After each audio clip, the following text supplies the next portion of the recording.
this villain in this piece is a hoarder of beautiful women.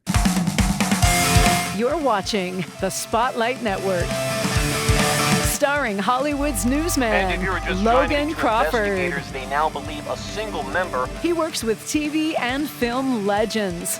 And now, Logan's shining the spotlight on the world's top emerging authors and creators. International were abducted. This is Spotlight with Logan Crawford, streaming on Roku, Apple TV, and Amazon Fire TV. I'm Logan Crawford, and right now we're diving into a heart-pounding international thriller filled with mystery, danger, and devotion. The name of the book, The Marble Sea. And it is written by a terrific author. His name is Brian Russell, and he takes readers from the canals of Venice to the ancient streets of Istanbul in a breathtaking story of love tested by betrayal and survival. When Nora Brandt vanishes without a trace, her husband Peter embarks on a desperate race across continents and against time to find her before it's too late. We're delighted to have this very talented author join us here today. We thank the team at Mainspring Books for helping us put him on TV today. And we ask viewers like you to support authors like him by subscribing to our channel and by purchasing his powerful book. The links are below this interview. Brian, thank you so much for joining us here today. Thank you, Logan. Nice to be with you. Great to have you on the show. What inspired you to set this story in the romantic yet dangerous backdrop of Venice and Istanbul? I have a little formula with regards to the books I write. I write about couples. It's not a single hero or heroine. I write about couples. And a couple of times I've written about Hollywood couples, and I happen to be a part of one of these conjunctions. So my wife is a famous actress, and so I write about, we often finish, if we're filming in Europe, we end up going to Venice just to chill out for a few days. So that began the story. It's based on a fact that we do go to Venice for little holidays, but the rest of it is all what came into my head as I was writing. Awesome. Well, it's great to be inspired by these beautiful places that you're blessed to travel through. That's for sure. Yeah. Nora's abduction is a terrifying twist. Was her character inspired by anyone real, perhaps? Tell us a little bit about that aspect of the story. All the women I write about are inspired by my wife. My wife is a wonderful, famous actress. I don't know if you know this, Logan, but my wife is Cheryl Ladd from Charlie's Angels. Wow. Had a poster. I've got a confession. Her poster was in my bedroom when I was a teenager. No. I had Farrah Fawcett, Cheryl Ladd, and the Dallas Cowboy cheerleaders adorning all of my walls. Yeah.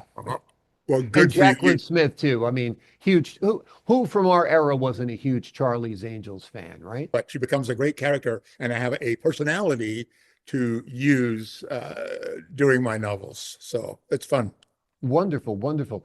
Have you ever thought about taking, or perhaps you already have, one of your novels and transforming it into a screenplay or a film for her? I think this one is a film for sure. It's a very cinematic book. It's very visual, this book. I'm inclined to write that way anyway. But yeah, we're kind of exploring making Marble Sea a film. It would be a great movie, I think. Yeah, absolutely. Absolutely. The relationship between Peter and Nora is wonderful, and it's central, of course, to the story. Talk to the audience a little bit about what makes their love so powerful. Wow. I'm just going to talk about ours because that's what I use in the book. Yeah. And we were friends for quite a while before we ever got married. So we had the friendship basis going on, and we knew that we really liked each other aside from the romance. Mm-hmm. So we liked each other, and it went further. And I wrote Cheryl's her first hit record. I was a record maker. I was signed to Elton John's label. I was in his band, and I wrote a song for her, which she recorded and became a top 40 hit. So she hired me shortly thereafter to be her background singer on Johnny Carson, Midnight Special, all that stuff. And I've just kind of stayed on board as her background singer for 40 years. Yeah, amazing, amazing. Does your work as a singer and a musician influence your writing? Absolutely. Um, Writing is writing.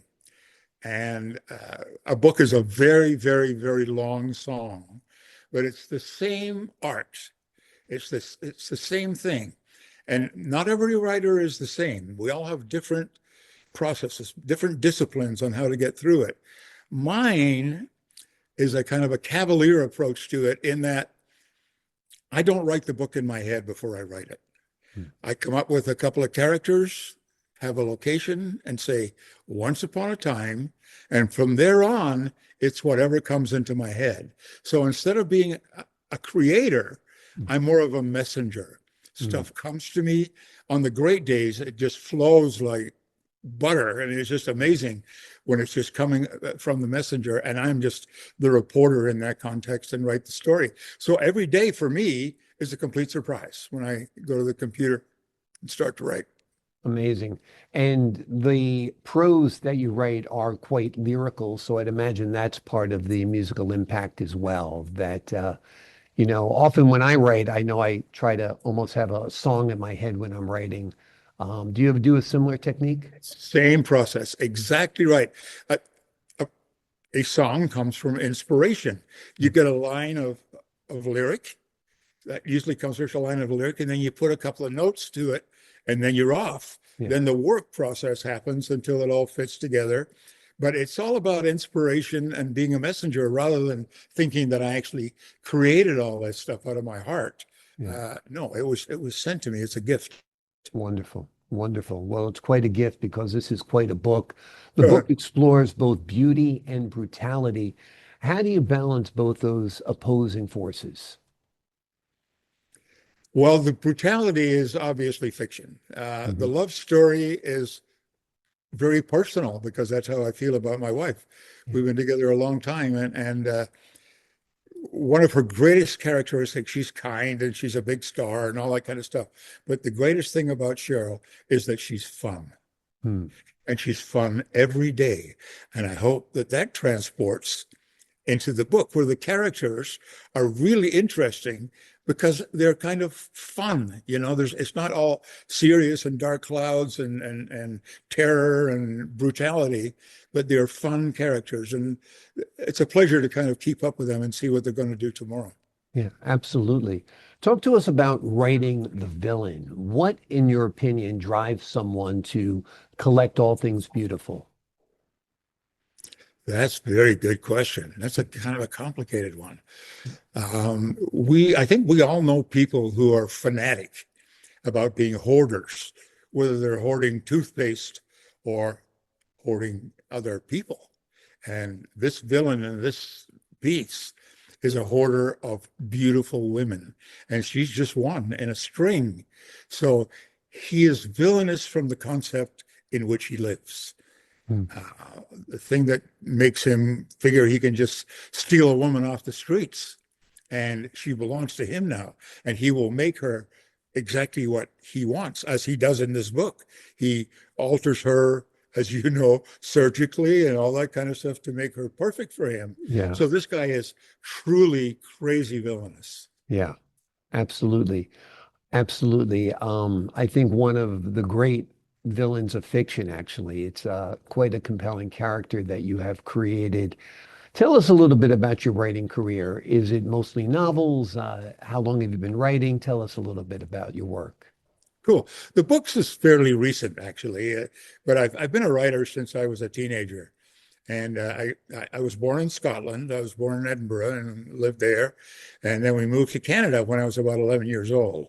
Mhm. And when I was in Toronto, I went to college there and went to college up in Waterloo, Ontario as well. And I was taking singing. I was doing opera at the University of Toronto when I was about 15 years old. And then my father, who's a minister, was very despondent when I decided to turn that into a rock and roll career. That was not what he had planned, and he liked to have things as he planned. Yeah. But I was not that. I was a bit rebellious. And I joined a group called Dr. Music in Toronto, and we became a recording group and made some records and all that kind of stuff. I wrote one of the songs that was my first entry into writing songs. Wrote a song for the group, and it went out and went on the radio and did quite well. And then I knew I had the ability, if I just had the discipline to sit down and do it, to write music. And I mean, sometimes I'm driving in the car and bang, there's the line, there's the lyric. And I hurry home to use that lyric and then bounce some melodies off it. And it becomes a work process. But I'm collecting, I'm just making myself aware. I'm listening. And eventually a song arrives, and it's quite astounding because I don't know what that song's going to be. And you just try to make it something beautiful and something catching. And I've just become that messenger. So songwriting became the essence of my life. I was a songwriter, and I also became a professional musician because I was a singer. And I sang in Canada, I sang a lot of commercials. I sang just about all of the commercials in Canada, which gave me a really nice income, and bought a nice house when I was a young man. And then I continued on to the recording situation, and then decided that we were kind of running out of space in Toronto. Decided to move on to LA and try to see what would happen. And we went to LA, and I mean, God is amazing because he put me in a place where I met a guy I had worked with in Toronto years before. And he said, "What are you doing here in Hollywood?" And I said, "Well, I'm looking for work. I just moved here." And he said, "Would you like to work as a singer on the Sonny and Cher show?" He said, "I'm producing the Sonny and Cher show. You want to be a singer?" I said, "Yeah." So there was the beginning of me being welcomed into Hollywood, gave me a nice income, and got to dance with Cher a few times, which was very cool. Yeah. And that became the beginning of having a writing career. Then I became a background singer, which I made my living doing the commercials, Sonny and Cher, background music. I became a background singer for Neil Sedaka. And Neil Sedaka was signed by Elton John's Rocket Records. And Rocket Records came to see Neil Sedaka sing one night in LA, and I was a background singer with my ex-wife. After the show, they came up and said, "Would you guys like a recording contract?" And we said, "Oh, yeah, we really would." And that's how it happened. We were given a recording contract from being Neil Sedaka's background singers. The Rocket Record executives saw us, and they signed us to a record deal. So that became my life then, writing songs for my own records, writing songs for other people. I've written for Kanye and Beyonce and Cheryl Ladd, obviously. And so that kind of became my life. I was one of these lucky guys that got to do what he loves for a career, Yeah, it's amazing. It's amazing how you seem to be at the right place at the right time. And people recognized your talent, because you and I both know in the entertainment industry, there are so many talented people out there that it's humbling, right? Yes, exactly. I go on a casting call for men who are 6'5" with dark brown hair, and there's 20 men in the room who look exactly like me, Yep, I know that one. And when you get chosen, you're like, amazing. And so you've got an Thank amazing story. I'm sure your wife's story about getting cast in Charlie's Angels is amazing as well, right? She's an amazing person, and it just came to her. The producer of Charlie's Angels came to her when Farrah Fawcett left, and he had gone through all the girls he knew in Hollywood, and in his mind was Cheryl Ladd needs to replace Farrah Fawcett. And she just said, "No, there's no way I'm going to try to replace Farrah Fawcett. That is an impossible task." And the producer said to her, "Well, what about if you were Farrah Fawcett's little sister?" Which was absolutely brilliant, because she came into the show as a part of Farrah Fawcett's life, and nobody resented her supplanting Farrah. And from the first moment she walked through that door and said hi, that was it. She became the face of Charlie's Angels. Amazing. So, great story. It is a great story, and you're right. She flawlessly took over the role. Yeah. Few people would have the beauty and charisma to replace an icon like Farrah Fawcett, but your wife did. She did. Absolutely right. Yeah, I mean, because there was no, like I said, it was probably 12 years old when that show was on, and I was, in love with all of those girls on that show. Three of the most beautiful women television history on that show, right? And worldwide. I mean, Yeah. it's in all these languages. We love to listen to it in Japanese or Italian. Some are good and some are not. But Exactly. it's fascinating. But it's worldwide. It was a worldwide hit. Amazing. Well, you guys are both quite a power couple, no doubt, because you're amazingly talented as well. This book is fantastic.